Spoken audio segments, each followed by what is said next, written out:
The U.S. is urging Israel to scale back on its attacks in Gaza to protect civilians. President Biden's national security advisor met with Israeli leaders to discuss the next phases of the war. Jen Sullivan has more on their discussions.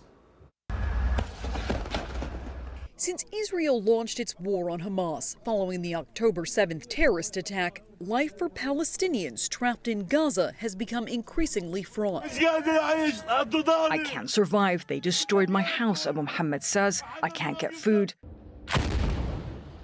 There's mounting international pressure on Israel to scale back its attacks to minimize civilian casualties,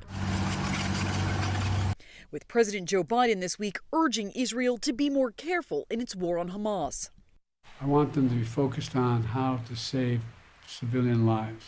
His national security advisor, Jake Sullivan, met with Israeli Prime Minister Benjamin Netanyahu and his war cabinet this week to encourage de-escalation. There will be a transition to another phase of this war, one that is focused in more precise ways on targeting the leadership. But after that meeting, the Israeli Prime Minister issued a statement saying he would be satisfied with nothing less than total victory against Hamas. His senior advisor says Israeli forces are making progress. We have to finish the stage we're currently in.